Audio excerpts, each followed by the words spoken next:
All right, let's jump straight into this explainer. Today, we're unpacking a highly dramatic, honestly mind-blowing narrative from antiquity.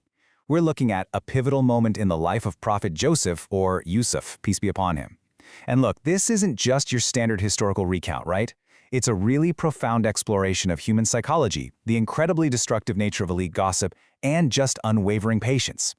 We're going to break down exactly how a scandalous rumor in the absolute highest echelons of ancient Egyptian society culminated in literally one of the most astonishing visual reveals in history.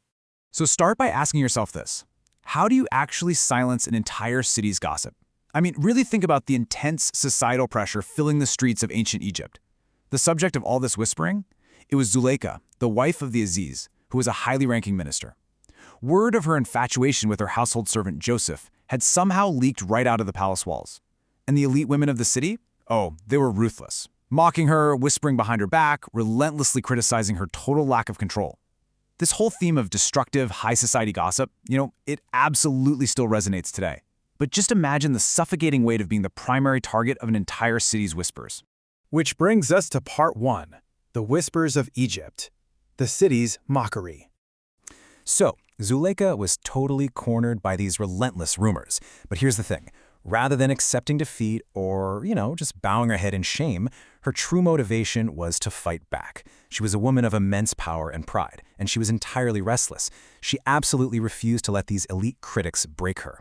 Her goal wasn't just to put an end to the talk. She wanted to, shockingly, undeniably, justify her infatuation.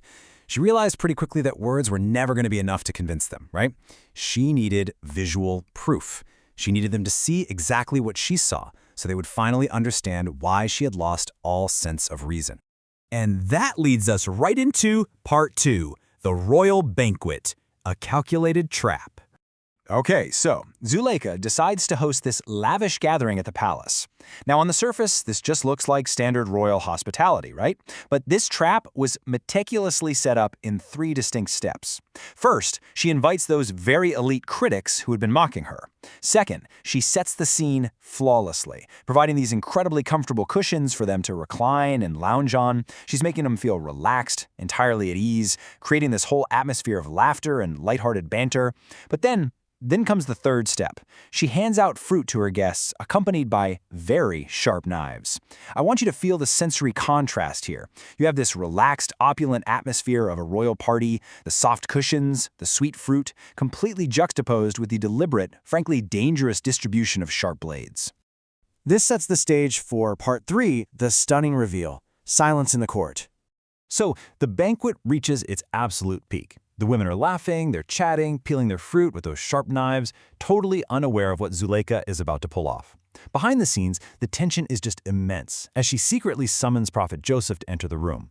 And the moment he stepped in, this sudden, overwhelming silence fell over the room. I mean, just imagine it. 1 second, it's a bustling room full of the most powerful women in Egypt. And the very next second, complete and utter pin-drop silence. His dazzling, miraculous beauty was so profound, so completely beyond human comprehension that it instantly silenced the entire gathering. The women's eyes were just totally dazzled. They were literally paralyzed by what they were seeing.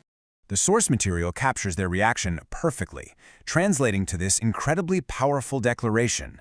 God forbid, this is not a human. This is a noble angel.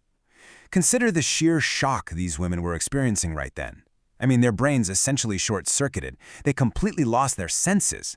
The very women who had literally spent weeks mocking Zulaikha for her lack of control were now entirely stripped of their own reason in a matter of seconds. And this brilliantly illustrates the most shocking physical consequence of their utter mesmerization. They were so captivated, so entirely distracted by his presence, that instead of cutting the fruit, they cut their own hands with those sharp knives. But the most incredible part? They were so entranced that they felt absolutely no pain in that moment. None. It's this heavy, deeply mysterious scene, and it just perfectly demonstrates the overwhelming, almost supernatural impact of his appearance. Moving into part 4, a trial of patience, the true character. While physical beauty was obviously the catalyst for this wild event, the real core of this narrative is actually a severe, intense psychological trial. The aftermath of this reveal shows us the true, unfiltered character of the individuals involved. Just compare how the 2 central figures reacted. Zulaikha's reaction is one of arrogant pride. She looks at the bleeding women and essentially says, "See? This is the one you blamed me for." She feels entirely justified, entirely triumphant, parading her choice in front of her critics. Contrast that with Joseph. Despite being the absolute center of this incredible spectacle, he displays extreme dignity and pristine modesty. Throughout this entire chaotic ordeal, he keeps his gaze lowered and maintains his unwavering piety. He doesn't soak up the attention at all. Instead, he demonstrates the absolute highest level of moral character and purity. What we've just witnessed was a massive test of steadfastness for Joseph, surviving immense temptation and public spectacle with his morality completely intact. And this timeless reminder of maintaining one's moral compass in the face of intense public pressure is just as relevant now as it was thousands of years ago. But, as our source reminds us, this was merely the beginning. Will he survive this ultimate test of patience as the pressures of the palace continue to mount? It definitely leaves us deeply reflecting on the true nature of endurance, and honestly, eager to uncover exactly what happens next.